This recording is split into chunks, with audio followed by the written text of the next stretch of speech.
one of the most creative ways for a buyer to get into the home that they want right now is to buy something that's on the market that needs fixing up.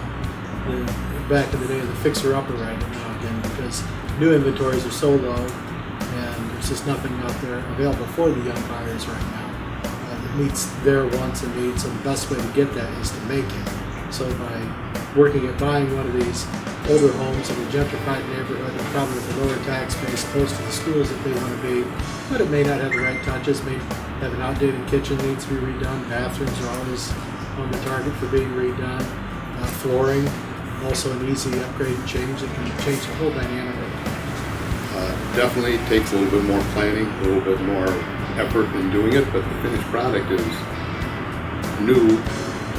You're not buying somebody's old carpeting in the kitchen. You can do it yourself, make it the way you want it.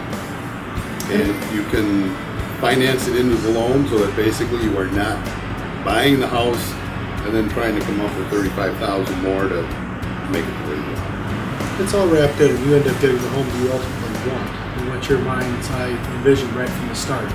So it's really one of the best ways to get the purchase price and the improvements all wrapped into one low monthly payment. You can pick your own contractor. We'd always recommend getting multiple bids just to be safe, but you don't. It's not a requirement.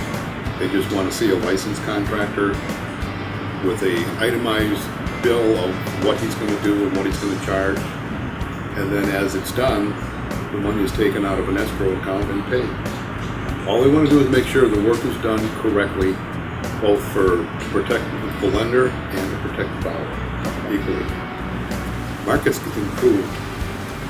Other parts of the country have improved earlier. The Chicago area is starting to go now. An interesting fact, prices have not gone up in Chicago for the northern Illinois like other states, but they have more above the listed price offers than anywhere else in the country.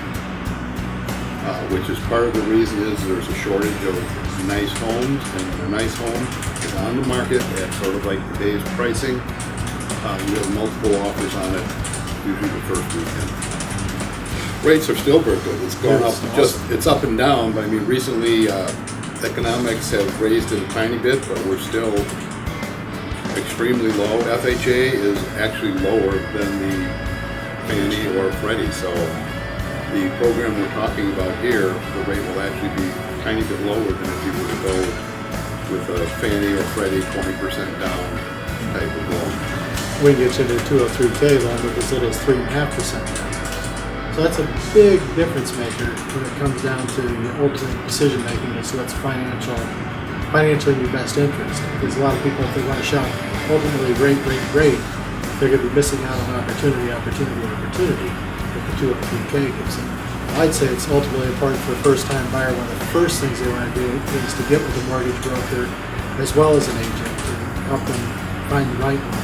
But you want to get with a mortgage broker or a lender immediately to make sure they're pre-qualified. It may not be a pre-approval, but it's a pre-qualification to let you know just how much home you can comfortably afford. They will have a better chance of being approved for once you make your offer to the seller. If they see somebody who's already been pre-qualified rather than somebody who's starting from scratch, chances are a lot better that they're going to accept the offer. Pre-qual, the selling realtor is going to want to see a pre-qual before he lets you tie up the home with an offer where the people have not been checked out. It's a great opportunity also for older folks in the home, empty nesters. And this is another indication where the 203K loan comes in. Because there is so little inventory out there. Mom and dad have emptied the house out now. The kids aren't coming to visit as much anymore. One reason might be is because the kids don't feel that they're as well taken care of back in their old bedrooms with their 3.5 kids that they're bringing along to go visit mom and dad. So one thing we're seeing is a great opportunity for our empty nesters right now is to stay in their home, refinance it, take the monies to do these build-outs, put in a second master suite, maybe widen doorways to pre-plan for a health decline in years to come so that mom and dad don't have to leave the neighborhood. And they can stay in their home, but they can bring it into line with having a new life that's going to fit their needs as they age, and to invite the kids to come and visit more often. there's another great opportunity for 203K loan.